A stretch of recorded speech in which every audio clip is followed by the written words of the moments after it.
Hello, welcome to accountancy made easy. ഈ വീഡിയോസിൽ ഞാൻ ഇവിടെ പറയുന്നത് സ്റ്റാൻഡേർഡ് കോസ്റ്റിങ്ങിനെ കുറിച്ചാണ്. ഞാൻ അക്കൗണ്ടൻസിയുടെ ബേസിക്സ് ആൻഡ് ഫൈനലൈസേഷൻ ഡീറ്റെയിൽസ് എല്ലാം സെപ്പറേറ്റ് വീഡിയോസ് ഉണ്ടാകുന്നതാണ്. Welcome and request to subscribe this channel. Now let us see what is standard costings.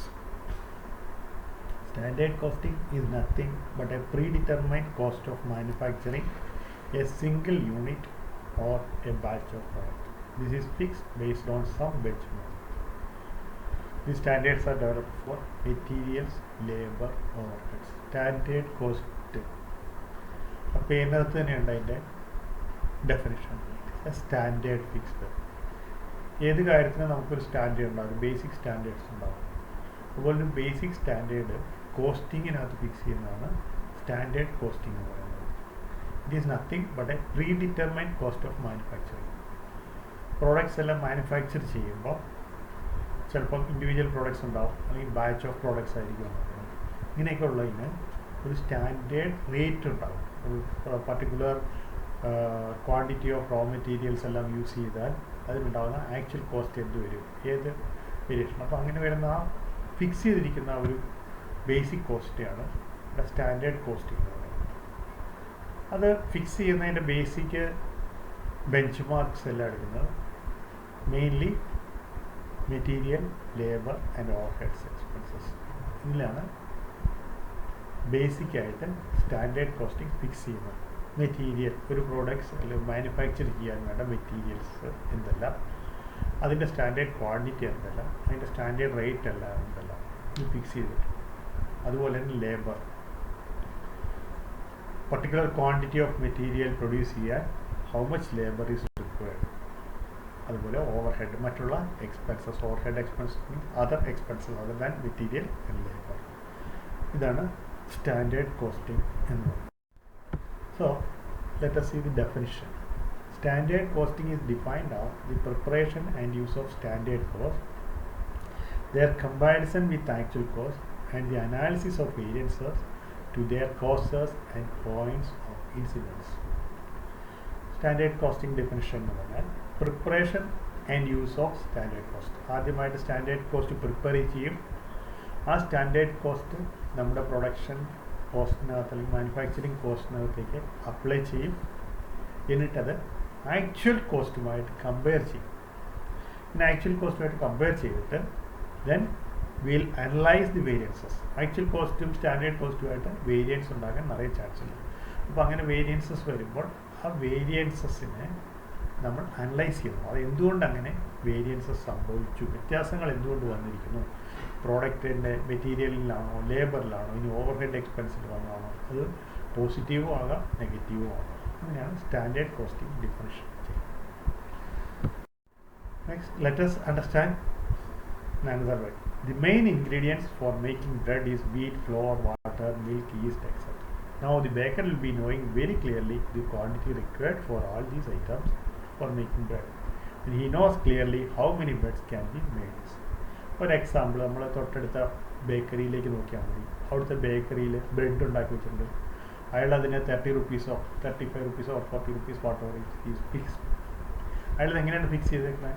അയാൾക്കറിയാം ഒരു പീസ് ബ്രെഡിന് വേണ്ട ഐറ്റംസ് എന്തെല്ലാം, ആ ഐറ്റംസ് എല്ലാം എന്ത് കോസ്റ്റാണ്, അതിന് എത്ര സമയം ലേബർ വേണ്ടി വരും, എത്ര ഇലക്ട്രിസിറ്റി വേണ്ടി വരും, എല്ലാ എക്സ്പെൻസും കാൽക്കുലേറ്റ് ചെയ്തിട്ട് അയാളുടെ പ്രോഫിറ്റും കൂടെ ആഡ് ചെയ്തിട്ടാണ് അയാളൊരു സ്റ്റാൻഡേർഡ് ഫിക്സ് ചെയ്തിട്ടുള്ളത്.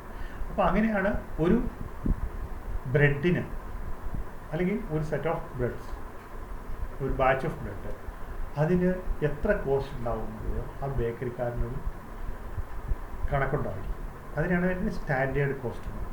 അപ്പോൾ അയാളത് ആ കോസ്റ്റിനകത്ത് നിൽക്കുമ്പോൾ നെക്സ്റ്റ് ടൈം വേരിയൻസസ് ഉണ്ടായിട്ടുണ്ടെങ്കിൽ അത് എന്തുകൊണ്ട് അങ്ങനെ വന്നു എന്ന് കണ്ടുപിടിക്കാൻ പറ്റും. ഇത് ആണ് പലരും ഉപയോഗിക്കുന്ന standards. So here we have the standard quantity. ഇവിടെ നമുക്ക് അതിൻ്റെ സ്റ്റാൻഡേർഡ് ക്വാണ്ടിറ്റീസ് കിട്ടിയിട്ടുണ്ട്. 100 packets of bread. Similarly what is the labour required for the same and over head required, expenditure required, ഇതെല്ലാം കറക്റ്റായിട്ട് അവിടെ ഉണ്ടാകും. ഈ സ്റ്റാൻഡേർഡാണ് ബ്രെഡ് മാനുഫാക്ചറിങ്ങിൽ യൂസ് ചെയ്യുന്നത്. എല്ലാ ബ്രെഡും യൂസ് ചെയ്യുന്ന ഒരു പർട്ടിക്കുലർ വെയ്റ്റിൽ, സേ 100 grams ബ്രെഡ് ഉണ്ടെങ്കിൽ ആ 100 grams ബ്രെഡിന് വേണ്ട ഇൻഗ്രീഡിയൻസ് ഇങ്ങനെ ഉപയോഗിക്കുന്നു. അത് ഉപയോഗിച്ച് കഴിഞ്ഞാൽ ഇതായിരിക്കും അതിൻ്റെ കോസ്റ്റ് എന്നുള്ളത് പ്രീ ഡിറ്റർമിൻഡ് ആയിട്ടൊരു ബേസിക് സ്റ്റാൻഡേർഡ് ബേക്കറി സ്റ്റാൻഡേർഡ്സിൽ അതുണ്ടാകും. അപ്പോൾ അതിൻ്റെ കാരണം the process of standard cost. അപ്പോൾ എങ്ങനെയാണ് സ്റ്റാൻഡേർഡ് കോസ്റ്റ് ഫിക്സ് ചെയ്യാമെന്ന്, ഇങ്ങനെ നമ്മൾ സ്റ്റാൻഡേർഡ് കോസ്റ്റ് ഫിക്സ് ചെയ്യുന്നു ഒരു പ്രോഡക്റ്റിൻ്റെ. പിന്നെ ആദ്യമായിട്ട് നമ്മൾ എന്തെടുക്കുന്നു, preparation of use of standard cost, then comparing the same with actual cost, then analysis of variance to find the reasons for such variances. Already സ്റ്റാർട്ടിങ്ങിൽ പറഞ്ഞ തന്നെയാണത്.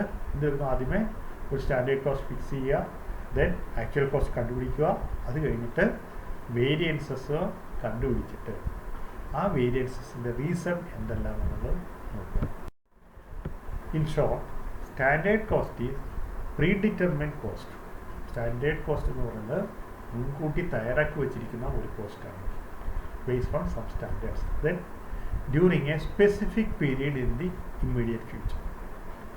10-20 വർഷം മുമ്പ് ഉണ്ടാക്കി വെച്ചിരിക്കുന്ന റേറ്റ് വാല്യൂബിൾ അല്ല, റീസെൻ്റായിട്ട് ഇപ്പോൾ say last year, every year നമ്മുടെ പ്രൈസും എല്ലാം ചേഞ്ച് ആയിക്കൊണ്ടേയിരിക്കുന്നതാണ്. അപ്പോൾ ഒരു ഇമ്മീഡിയറ്റ് ഫ്യൂച്ചറിൽ ഉണ്ടായിരിക്കുന്ന ഒരു സ്റ്റാൻഡേർഡ്സ് ആയിരിക്കും അത്. Then under current or anticipated operating conditions, അതുപോലെ ഓപ്പറേറ്റിംഗ് കണ്ടീഷൻസ് എല്ലാം ഇന്ന വിധത്തിലാണെങ്കിൽ ആണിത് ഓർമ്മ.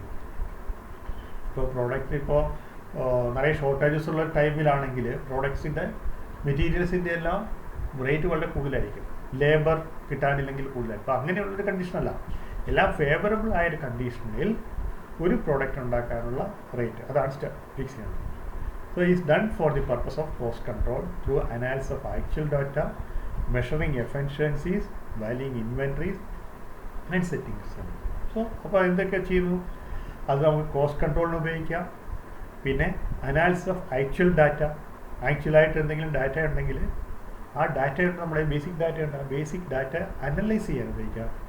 ദെൻ എഫിഷ്യൻസീസ് ഇൻ പ്രൊഡക്ഷൻ, നമ്മുടെ മാനുഫാക്ചറിങ് എഫിഷ്യൻസി, നമ്മൾ എഫിഷ്യൻ്റ് ആയിട്ടാണോ അത് പ്രൊഡ്യൂസ് ചെയ്യുന്നത്, അതിനകത്ത് എന്തെങ്കിലുമൊക്കെ പ്രോബ്ലംസ് ഉണ്ടോ എന്ന് കണ്ടുപിടിക്കാം. അതുപോലെ ഇൻവെൻട്രി സ്റ്റോക്ക് ഉണ്ടെങ്കിൽ ആ ഇൻവെൻട്രീസിനെ വാല്യൂ ചെയ്യാം. And setting selling prices, actual കോസ്റ്റും ഇതെല്ലാം കമ്പയർ ചെയ്ത് കഴിഞ്ഞാൽ നമുക്ക് അതിൻ്റെ സെല്ലിംഗ് പ്രൈസ് ഫിക്സ് ചെയ്യാൻ പറ്റും. അപ്പോൾ ആ സ്റ്റാൻഡേർഡിനെ ബേസ് ചെയ്താണ് സെല്ലിംഗ് പ്രൈസ് നമുക്ക് ഫിക്സ് ചെയ്യാൻ പറ്റുള്ളൂ. കാരണം ആക്ച്വൽ കോസ്റ്റ് കണ്ടിട്ട് റേറ്റ് ഫിക്സ് ചെയ്യാൻ പറ്റില്ല. അപ്പോൾ ഒരു സ്റ്റാൻഡേർഡ് വെച്ചിട്ടുണ്ട്. നേരത്തെ പറഞ്ഞ പോലെ ബ്രെഡ് പ്രൊഡക്ഷൻ കോസ്റ്റ് 20 രൂപയാണെങ്കിൽ 5 രൂപ പ്രോഫിറ്റ് വേണമെന്നുണ്ടെങ്കിൽ 25 രൂപ ഫിക്സ് ചെയ്യും നേരത്തെ, എന്നിട്ട് 25 രൂപയ്ക്ക് തരും. അപ്പോൾ ആക്ച്വൽ കോസ്റ്റ് വരുമ്പോൾ അത് കൂടുതലാവുകയാണെങ്കിൽ നമ്മളത് റീസൺസ് കണ്ടുപിടിച്ചിട്ട് അത് കൺട്രോൾ ചെയ്ത് എക്സ്പെൻസസ് റെഡ്യൂസ് ചെയ്യാൻ ട്രൈ ചെയ്യും. ഇതാണ് നമ്മൾ സ്റ്റാൻഡേർഡ് കോസ്റ്റ് കൊണ്ട് ഉദ്ദേശിക്കുന്നത്.